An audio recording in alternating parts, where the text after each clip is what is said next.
Welcome everyone in Dr. Nehu YouTube channel. Please like, subscribe and share. हाँ, bell icon दबाना बिल्कुल न भूले फॉर लेटेस्ट अपडेट। आज हमारा न्यू टॉपिक है एथेरोस्क्लेरोसिस, जो मैंने अपने पिछले लेक्चर में CAD कोरोनरी आर्टरी डिजीज़ के बारे में बताया था। तो उसमें ये टर्म वर्ड यूज़ हुआ था एथेरोस्क्लेरोसिस। तो उसी का डिटेल लेक्चर आज हम इस में बताएंगे कि एथेरोस्क्लेरोसिस क्या है। Atherosclerosis it means hardening of blood vessels. जब ब्लड वेसल्स हार्डेनिंग होने लगता है तो वो जो है एथेरोस्क्लेरोसिस कहलाता है। जैसे कि अकुमुलेशन ऑफ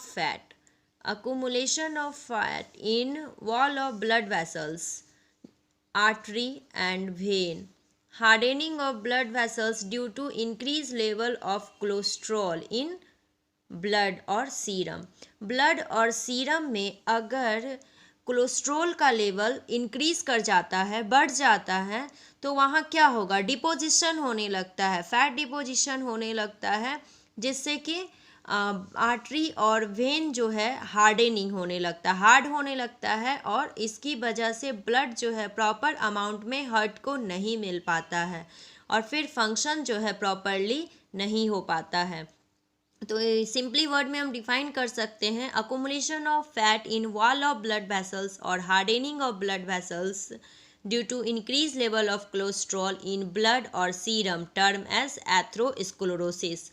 जैसे हम डायग्राम से अब समझेंगे, अगर सपोज कि ये अगर यहाँ नॉर्मल आर्टरी है, ये क्या है, नॉर्मल आर्टरी है, यही आर्टरी में अगर यहाँ पर कोलेस्ट्रॉल का, फैटी का डिपोजिशन होने लगेगा तो ये क्या कर देगा, पूरा स्पेस जो है फुलफिल हो जाएगा, भर जाएगा स्पेस, जिससे कि प्रॉपर अमाउंट में ये पाथवे से ब्लड जो है फ्लो नहीं कर पाएगा। ब्लड फ्लो ही नहीं करेगा तो ये अपने डेस्टिनेशन के पास नहीं पहुंच पाएगा। जब डेस्टिनेशन के पास नहीं पहुंचेगा तो हार्ट को क्या होगा, प्रॉपर अमाउंट में ब्लड नहीं मिलेगा। जब प्रॉपर अमाउंट में ब्लड नहीं मिलेगा तो वो अपना फंक्शन भी प्रॉपर रूप से नहीं कर पाएगा और यहाँ पर हार्डनिंग होता जाएगा। कोई भी एक ऐसा सपोज़ कि कोई जगह है जहाँ पर हम सिर्फ कचरा ही कचरा डालते जा रहे हैं, तो वो वहाँ पर क्या होगा, एक दिन एक समय ऐसा आएगा कि वो ढेर पूरा एकदम कचरों का ढेर बन जाएगा और वहाँ जो स्वच्छ था, हेल्दी एनवायरनमेंट था, वो पॉल्यूटेड एनवायरनमेंट में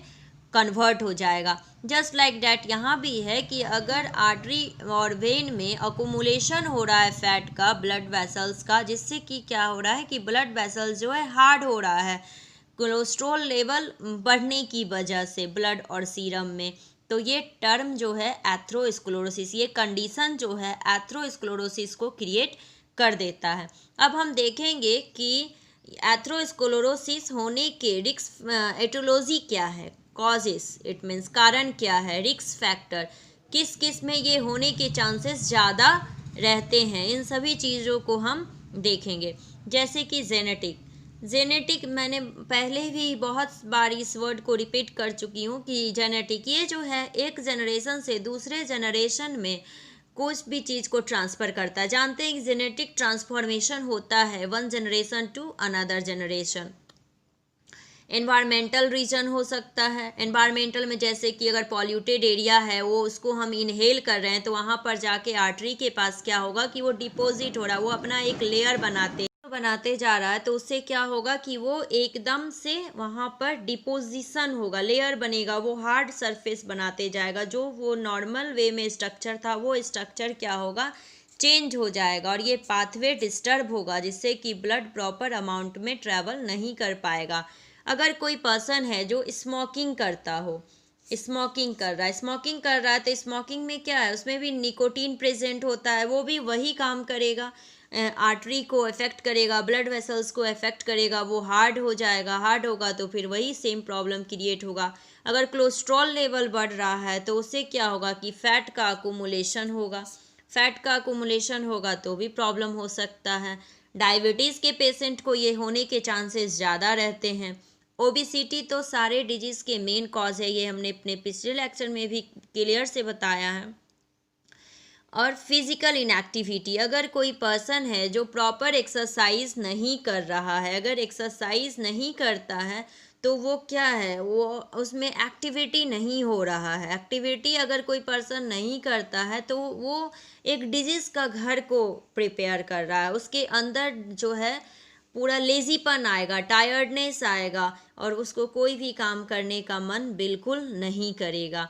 तो ये डिफिनीशन में हम देखें कि accumulation of fat, blood vessels में फैट का ब्लड वेसल्स के वॉल पे फैट का अकुमुलेशन होने के कारण क्या हो रहा है, हार्डनिंग हो रहा है, कोलेस्ट्रॉल लेवल ब्लड और सीरम में इंक्रीज होने की वजह से, जिससे कि आर्टरी और वेन हार्ड हो रहा है, वही टर्म एथेरोस्क्लेरोसिस कहलाता है। और फिर ये हुआ क्यों, इसका रीज़न रिस्क फैक्टर हमने देखा कि जेनेटिक रीज़न हो सकता है, एनवायरमेंटल रीज़न हो सकता है, स्मोकिंग हो सकता है, या फिर डायबिटीज़ या serum cholesterol, obesity, hypertension, physical inactivity, anything else, कोई भी रीज़न इसमें हो सकता है कि इसकी वजह से एथेरोस्क्लेरोसिस होने के चांसेस बढ़ सकते हैं। डिफिनीशन, इटियोलॉजी, रिस्क फैक्टर, ये सबको जाना। अब हम जानेंगे कि इसका पाथवे, एथेरोस्क्लेरोसिस का पाथवे क्या है। जैसे non specific injury, non specific injury कहने का मतलब कोई भी इंजुरी स्पेसिफिक नहीं है, किसी भी रीजन से आर्टरी में इंजुरी हो सकता है। अगर ये आर्टरी जो है ये नॉर्मल है और इसमें किसी भी चीज़ का डिपोजिशन हो रहा है, चाहे वो स्मोकिंग की वजह से, हाइपरटेंशन की वजह से, बीपी लेवल फ्लक्चुएट होने के कारण, या फिर केमिकल, हार्मोनल, या फिर कोई ये कोलेस्ट्रॉल लेवल या मैकेनिकल टीयर, ये सब हो जाने की वजह से अगर आर्टरी जो है, ब्लड वेसल्स जो है वो डिस्टर्ब हो जाता है, तो उसमें क्या होगा, ब्लड वेसल्स के इंटीमा लेयर में इन्फ्लामेशन स्टार्ट। इंटीमा लेयर, ये हमने पिछले लेक्चर में भी आर्टरी के 3 टाइप का डिस्कस किया था, ट्यूनिका एडवेंटिसिया, ट्यूनिका मीडिया और ट्यूनिका इंटीमा। अगर अभी तक कोई किसी ने वीडियो नहीं देखा है तो एक बार कोरोनरी आर्टरी डिजीज का वीडियो जाकर ज़रूर देखें। इंटीमा लेयर, तो इंटीमा तो समझ में आ गया कि आर्टरी का जो है सबसे इनर लेयर है, एडवेंटेसिया अपर है, मीडिया जो है वो मिडिल लेयर है। आर्टरी के इंटीमा लेयर पर इन्फ्लामेशन हो जाता है और यही अगर कंटिन्यू एक्सपोजर, लगातार अगर उस सोर्स के एक्सपोजर में आर्टरी आ रहा है तो क्या होगा कि वहाँ पर लिपिड का डिपोजिशन होने लगेगा और स्मूथ मसल सेल्स का प्रोलिफरेशन होगा, जिस वजह से वहाँ प्लेक का फॉर्मेशन होगा, प्लेक्यू का फॉर्मेशन होगा और वो प्लेक्यू जो है एथेरोस्क्लेरोसिस का डेवलपमेंट करना शुरू कर देगा। जैसे अगर ये आर्टरी है, ये नॉर्मल है, इसमें blood flow continuously easy way में हो रहा है, लेकिन अगर इसमें फैट का डिपोजिशन हो रहा है, कोलेस्ट्रॉल लेवल बढ़ जाने की वजह से, तो इसमें क्या होगा कि यहाँ पर जो है लिपिड का डिपोजिशन हो रहा है, स्मूथ मसल से जो है प्रोलिफरेशन करने लगेगा और ये प्लेक्यू जो है एथेरोस्क्लेरोसिस का डेवलपमेंट कर देगा। और जैसे ही एथेरोस्क्लेरोसिस का जो नॉर्मल साइज़ था आर्टरी का, वो क्या हो जाएगा, अब नैरो हो जाएगा, नैरो होगा। तो जो जितने अमाउंट में ब्लड पहले फ्लो कर रहा था उसके अकॉर्डिंग जो है अब ब्लड जो है फ्लो नहीं कर पाएगा और नैरोइंग हो जाने के कारण यहाँ ऑब्स्ट्रक्ट होगा, ऑब्स्ट्रक्ट हो जाएगा तो ब्लड प्रॉपर अमाउंट में हार्ट को नहीं मिल पाएगा और हार्ट को जैसे ही ब्लड प्रॉपर अमाउंट में नहीं मिलता है तो उस कंडीशन में क्या है कि हार्ट अपना प्रॉपर फंक्शनलिंग नहीं कर पाएगा।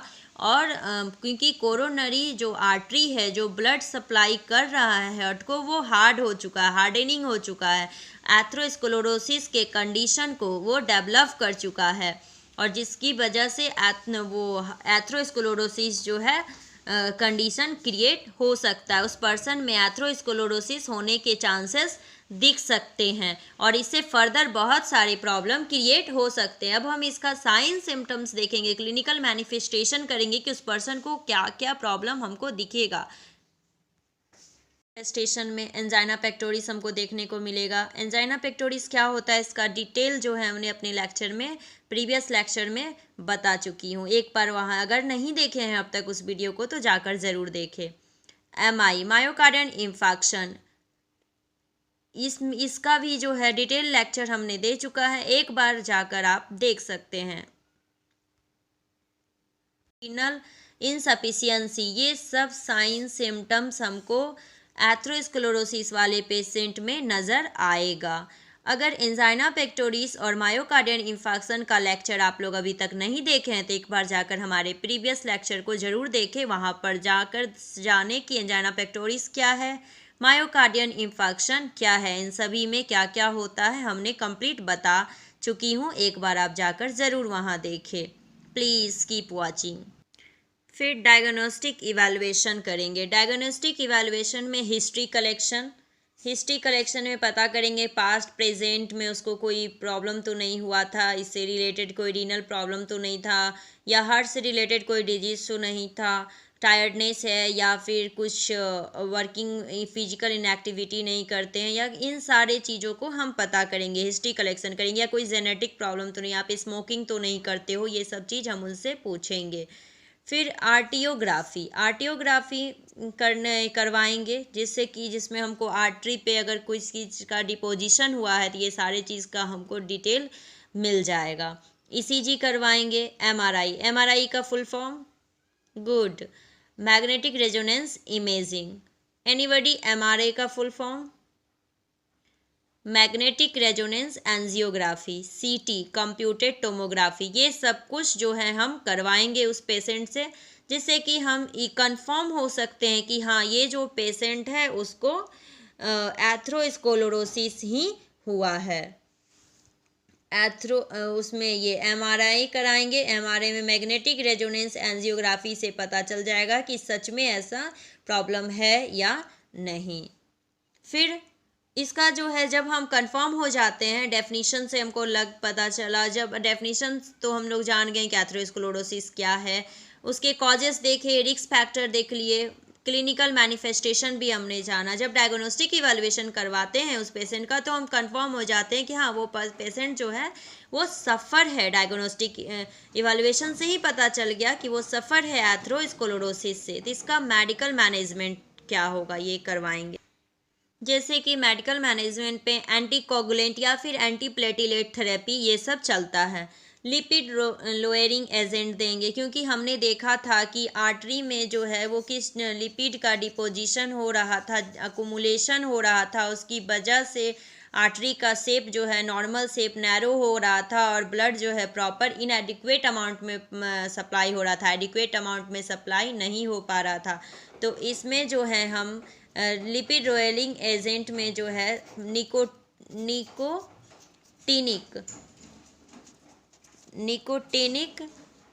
निकोटिनिक एसिड दिया जाता है, जैसे नियासिन। ये क्या करता है कि एलडीएल के सिंथेसिस को डिक्रीज करेगा, कोलेस्ट्रॉल के सिंथेसिस को डिक्रीज करेगा, और ये वहाँ पर डिपोजिशन होने से मेंटेन करता है। या फाइब्रिक एसिड या फिर या जो है फेनोफाइब्रेट, क्या चलाते हैं, फेनोफाइब्रेट से क्या होगा कि ये कोलेस्ट्रॉल के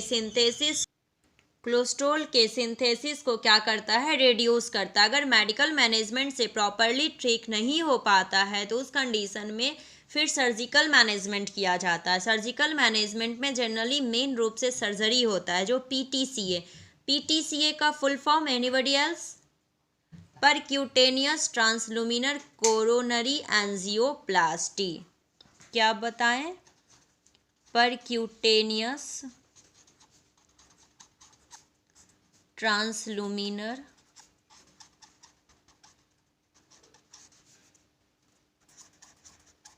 कोरोनरी एंजियोप्लास्टी।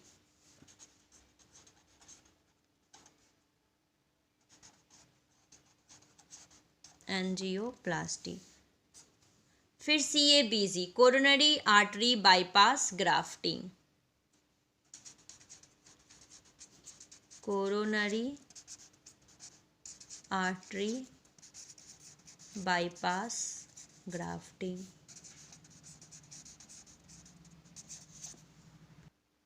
अब पीटीसीए है, तो पीटीसीए में क्या होता है, ये सर्जिकल टेक्निक है। इसमें बैलून टिप्ड कैथेटर को इंसर्ट किया जाता है, जो कि कोरोनरी आर्टरी जहाँ ब्लॉक है उसमें जो है ये क्या करेगा कि मैकेनिकली रूप से उसको इन्फ्लैट किया जाता है, डायलेट हो जाता है आर्टरी और इजीली रूप में ब्लड जो है फ्लो होता है। ये सर्जिकल टेक्निक है जिसमें कि बैलून टिप्ड कैथेटर को इंसर्ट किया जाता है, जहां कोरोनरी आर्टरी जो है फैट डिपोजिशन की वजह से जो ब्लॉक हो गया है वो इन मैकेनिकली जो है वो पाथवे इनफ्लैट होगा, डायलेट होगा आर्टरी, और जिससे कि पाथवे इजी वे में बन जाएगा ब्लड को फ्लो करने के लिए। क्लियर? ओके। लेकिन अगर सारे ट्रीटमेंट के बाद भी कोई भी डिजीज़ अगर आता है तो वो सिंगल नहीं आता। एक सिंपल फीवर भी आता है तो सिंपली फीवर नहीं आता, उसके साथ एंजाइटी, टायर्डनेस, बॉडी एक, ये सब रहता है। तो ठीक उसी तरीके से अगर ये एथेरोस्क्लेरोसिस किसी को हुआ है तो उसमें कॉम्प्लिकेशन भी हमको नज़र आएगा। First complication angina.